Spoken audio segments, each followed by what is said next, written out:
ছি ছি ছি, এতক্ষণ ধরে ঘুমাতে লজ্জা করে না? বাড়িতে শ্বশুর ভাসুর নন্দাই রয়েছে, কোথায় ভোর ভোর উঠে তাদের চা করে দেবে তা নয়। শরীরে এতটুকু লজ্জা বলতে নেই না? দেখো তো, ঘোষদের বাড়িতে ওদের বউ নতুন, কেমন ভোর ভোর উঠে ঘরের কাজকর্ম করছে। আসলে জানো তো, লজ্জাই নারীর ভূষণ, যেটা তোমার মধ্যে এক ফোঁটাও নেই। এই কথাগুলো বলেন এই মান্নাবাড়ির গিন্নি শঙ্করী দেবী, সদ্য বিবাহিতা ওনার ছোট ছেলের বউ পুষ্পিতাকে। পুষ্পিতা আর তমালের এই 2 মাস হলো বিয়ে হয়েছে। তমালের দাদা বিমলের এখনো বিয়ে হয়নি। উনি অবশ্য বিয়ে না করার পণ করেছেন, তাই শঙ্করী দেবী ছোট ছেলের বিয়ে দিয়ে দেন। পুষ্পিতা আর তমালের দেখাশোনা করেই বিয়ে হয়েছে। তমাল ওদের এই মফস্বলে এক সরকারি স্কুলের টিচার। পুষ্পিতা অবশ্য শহরের মেয়ে, তবে আগে ছোটখাটো একটা চাকরি করলেও বিয়ের আগে চাকরি ছেড়ে দেয়। কথা আছে এখানে চাকরির চেষ্টা করবে। এই মান্না বাড়িতে পুষ্পিতার শ্বশুর শাশুড়ি আর ওরা দুজন ছাড়াও আছেন ওর এক ভাসুর, এক ননদ রুমকি, বিবাহিতা। কিন্তু এই 2 মাস ধরে পুষ্পিতা দেখছে সে এখানে প্রায় 1.5 মাস ধরে পড়ে আছে। ওদের বিয়ের পর চলে গিয়েছিল, কিন্তু আবার বর আর 7 মাসের ছেলে বিট্টুকে নিয়ে এসেছে। ওর বর সুমন কয়েকদিন থেকেই চলে যায়, তবে মাঝে মধ্যে আসেন। পুষ্পিতা খুব স্পষ্ট বক্তা, তবে এই সবে বিয়ে হয়েছে তো এখনো কোনো প্রতিবাদ করতে পারেনি। শাশুড়ির কথাগুলো মুখ বুজে হজম করছে। পুষ্পিতার সাথে কেউ যদি কারোর তুলনা করে তাহলে ও খুব রেগে যায়। ওর শাশুড়ি মা প্রায়ই পাড়া প্রতিবেশীদের সাথে ওর তুলনা করে, আবার কোনো সময় নিজের মেয়ের সাথেও। পুষ্পিতা চুপ করে সহ্য করে নেয়। এই তো সেদিন সকালে ঘুম থেকে উঠতে দেরি হয়েছে বলে ঘোষদের বউয়ের সাথে তুলনা করলেন। আসলে পুষ্পিতাকে আগে বাড়িতে কাজ করতে হতো না, কিন্তু বিয়ের পর অনেক কাজ করতে হয়, তাই মাঝে মাঝে শরীরটা খারাপ লাগে। তাছাড়া নতুন বিয়ে হয়েছে, সারাদিন পরে বউকে কাছে পায় তমাল, তাই অনেক রাত অবধি কথা বলে গল্প করে। ভোরে ওঠার অভ্যাস পুষ্পিতার নেই, তবু লজ্জার খাতিরে আর মায়ের শেখানো কথা রক্ষা করতে হাই তুলতে তুলতে উঠে পড়ে। কিন্তু সেদিন অনেক রাতে ঘুমিয়েছে বলে উঠতে একটু দেরি হয়ে যায়। ঘরের বাইরে এসে সকলের সামনে এমন কথা শাশুড়ি বলবেন সেটা ভাবতে পারেনি পুষ্পিতা। ওনার কথা শুনে মুখ ফসকে বেরিয়ে যাচ্ছিল। ঘোষরা কাজের লোক এনেছে, তাই ওদের বউ দিয়ে ওরা কাজ করাচ্ছেন, আমি তো আর কাজ করতে আসিনি বলতে গিয়েও চেপে যায়, সহ্য করে নেয়। রান্না করার অভ্যাস পুষ্পিতার একদমই নেই। সেদিন যখন সবার জন্য মাছের ঝোল রান্না করে সবাইকে খেতে দেয় আর সবাই খেয়ে যখন ওর প্রশংসা করে, তখনও নিজেই আশ্চর্য হয়ে যায় কি করে এমন ভালো রান্না করলো। পুষ্পিতার মনে পড়ে যায় ওর ঠামের কথা। মা যখন পুষ্পিতাকে কাজ করতে বলতো তখন ওর ঠামি করতে দিতে চাইতেন না। উনি বলতেন, মেয়েরা জলের মতো হয়, যে পাত্রে রাখবে ঠিক তার আকার ধারণ করবে, তাই এখন এত রান্না শেখানোর দরকার নেই, ঠিক সময়ে দেখবে ও সব শিখে গেছে। ঠামের কথাটা সত্যিই তো। এই প্রথম মাছের ঝোল রান্না করলো। অবশ্য শঙ্করী দেবী বলে দিয়েছেন সবার কাছে পুষ্পিতার রান্নার প্রশংসা শুনে পুষ্পিতা যখন লজ্জায় রাঙা হয়ে উঠেছে, তখনই ওর শাশুড়ি মা বলে ওঠেন, আমার রুমুর হাতের রান্নার সাথে কারোর তুলনা করা চলে না, ও যা ভালো রান্না করে না। তোমাদের মনে নেই সেবার যে সবজি দিয়ে ডাল বানিয়েছিল, এখনো মুখে লেগে আছে। পুষ্পিতার ইচ্ছে হয়েছিল বলতে, 1.5 মাস ধরে তো আছে, একদিনও তো রান্নাঘরে ঢুকতে দেখলাম না। পুষ্পিতা সহ্য করে নেয় শাশুড়ির কথাটা। তুলনা করলেন বলেই পুষ্পিতার রাগ হয়, রাগে গা জ্বালা করতে থাকে, তবু মুখ ফুটে প্রতিবাদ করতে পারে না। একদিন পুষ্পিতার পিসি শাশুড়ি এসেছেন ওনার ছেলের বউ কুহেলিকে নিয়ে।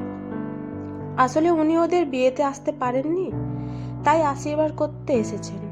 শঙ্করী দেবী ওদের জোর করে খাওয়া দাওয়া করে যেতে বলেন। পুষ্পিতা ওনাদের জন্য মিষ্টি জল ইত্যাদি এগিয়ে দেয় শঙ্করী দেবী বলার আগেই। এরপর ওনাদের সাথে গল্প করতে দেখে পুষ্পিতার পিসি শাশুড়ি বলেন, বৌদি, তোমার বৌমা তো খুব কর্তব্যপরায়ণ হয়েছে গো। দেখো কি সুন্দর আমাদের জন্য জল খাবার বানিয়ে আনলো। তোমাকে তো কিচ্ছু বলতে হলো না, খুব মিশুকেও হয়েছে, ঠিক আমার বৌমার মতো। শঙ্করী দেবীর সহ্য হবে কেন পুষ্পিতার নামে প্রশংসা শুনে? উনি সাথে সাথে বলে ওঠেন, হ্যাঁ গো ঠাকুরজি, আগে একদম এসব কিছু জানতো না, রুমুর কাছে থেকে থেকে এসব শিখেছে। তুমি তো জানোই আমার রুমু কত কাজের, আর কর্তব্য ওর থেকে শিখতে হয়। আমার রুমুকে তো ওর শ্বশুর বাড়ির সবাই খুব মিশুকে বলে, ওর খুব প্রশংসা করে ও বাড়িতে। পুষ্পিতাকে কিচ্ছু বলতে হয়নি। কুহেলি বলে ওঠে, রুমু কবে এসেছে? সেই বিয়ে থেকেই আছে নাকি? একবারও তো এলো না আমাদের সাথে দেখা করতে। শঙ্করী দেবী বলেন, আসলে ওর বাচ্চাটা তো খুব ছোট, তাই। কুহেলি বলে, হ্যাঁ জানি তো, আমার মেয়ের থেকে 2 মাসের বড়। আমি তো 1 মাস বাপের বাড়ি ছিলাম, মা গিয়ে জোর করে নিয়ে এসেছেন। উনি বলেন আমি না থাকলে বাড়িটা নাকি ফাঁকা ফাঁকা লাগে। শঙ্করী দেবী একদম চুপ করে যান। কুহেলি পুষ্পিতার দিকে তাকিয়ে মুচকি মুচকি হাসে। এইভাবেই মুখ বুঝে অনেকদিন ধরে পুষ্পিতা ও শাশুড়ি মায়ের তুলনাগুলো সহ্য করে আসছে। সহ্যেরও একটা সীমা থাকে, সেটা উনি হয়তো ভুলে গেছেন। বিয়ের 5 মাস বাদে পুষ্পিতা মুখ খুলতে আরম্ভ করে। রুমকি এখনো বাপের বাড়িতেই আছে ছেলেকে নিয়ে। ও শাশুড়ি মা নাকি ওকে দিয়ে অনেক কাজ করায়। এই ছোট বাচ্চা নিয়ে রুমকি নাকানি জোবানি খায়, তাই শ্বশুর বাড়ি যায়নি। ওর বর এখন আসে না। অনেকবার এসে রুমকিকে নিয়ে যেতে চেয়েছিলেন, কিন্তু শঙ্করী দেবী বারে বারে বাধা দেন।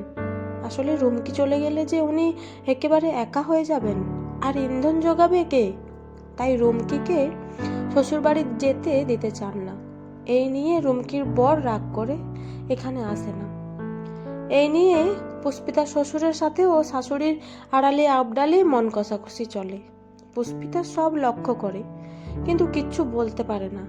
একদিন পুষ্পিতা বাপের বাড়ি যাবে, তমাল দিয়ে আসবে ওকে। তমাল 2-4 দিন থেকে আসবে, আর পুষ্পিতা থাকবে বেশ কয়েকটা দিন। আসলে পুষ্পিতার একটা চাকরির পরীক্ষা আছে, সেটা দিতেই যাচ্ছে। একে তো পুষ্পিতাকে চাকরি করতে দেওয়ার ইচ্ছে নেই শঙ্করী দেবীর। চাকরি করতে গেলে ঘরের কাজ করবে কে? তার উপর রুমু চাকরি করে না। পুষ্পিতা চাকরি করলে ওনার মেয়ের থেকে এগিয়ে যাবে যে পুষ্পিতা, সেটা উনি কিছুতেই সহ্য করতে পারবেন না। তাই উনি ওর যাওয়ার আগের দিন থেকে শরীর খারাপের অভিনয় করে। তমাল এখন বুঝতে পারে মায়ের ব্যাপারটা। পুষ্পিতা তো বুঝেই গেছে ওকে যেতে দেবে না বলেই এমন শরীর খারাপের ভান করছেন ওর শাশুড়ি মা। পুষ্পিতা সেদিন ঠিকই করে রাখে এবারে ওনাকে জব্দ করতে হবে। পুষ্পিতা ইচ্ছে করেই তমালকে ওর মায়ের সামনে বলে, ছেড়ে দাও, আমি আর পরীক্ষা দেব না। মায়ের এমন শরীর খারাপ দেখে কি করে বাপের বাড়ি যাই বলো তো?